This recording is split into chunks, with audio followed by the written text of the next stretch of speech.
My life and my ministry were saved by a tender-hearted man.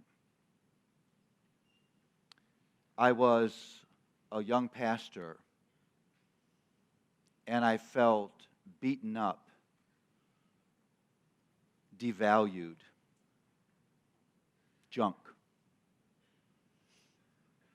I was so discouraged and so disheartened. I felt like I couldn't do this anymore. I couldn't face another sermon. I couldn't face my responsibility as a pastor. All I wanted to do was run. And so I went to my elders and I said, I can't do this anymore. I can't face this anymore. I want to resign. And they said, Paul, we don't want you to resign.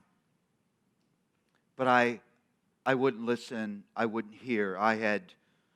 I live on the east coast of America, and I had found this job as a Christian school principal in Southern California.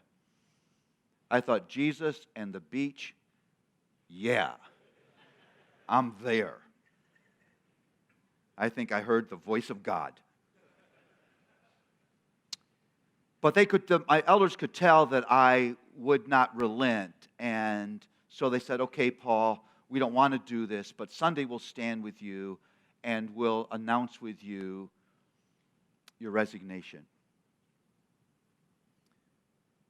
At the end of the service on Sunday, they came up and they stood with me, and it was a very emotional time. I had planted that church. Many of the people in that church had never had another pastor but me. And after we got done making the announcement, I stood up front, and person after person in tears came to speak with me. I was emotionally drained at that point.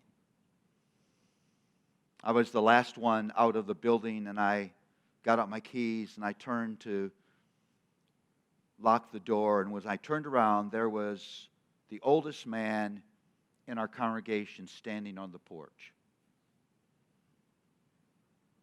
A man, unremarkable man. A man whose name no one will ever know. A man who wasn't smart and wasn't strong and wasn't accomplished. Just a bloke. But he loved me. And he said, Paul, can I talk to you? I wanted to say, no, I don't want to talk to anyone, but I wanted to respect this man. I said, sure. He looked at me and said, look, Paul, we know that you're immature. I thought, well, this is a great start. This is what I need. Just kick me while I'm down. And then with a tender voice, he said these words to me.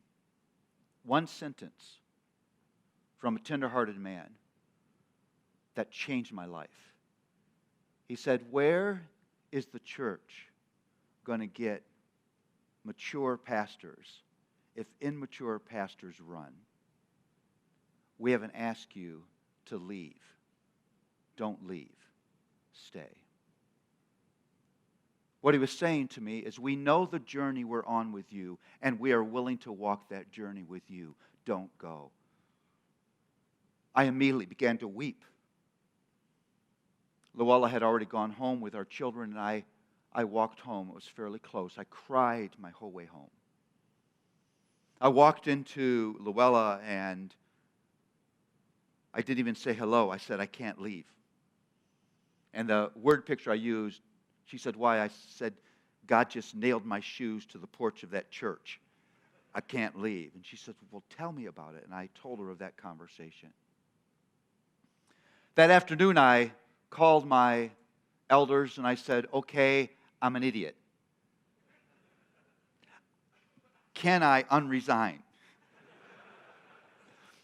They said, Paul, this is not typical.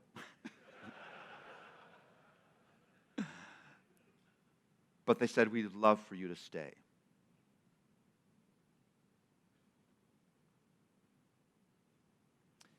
That next Sunday, with these dear men now standing around me,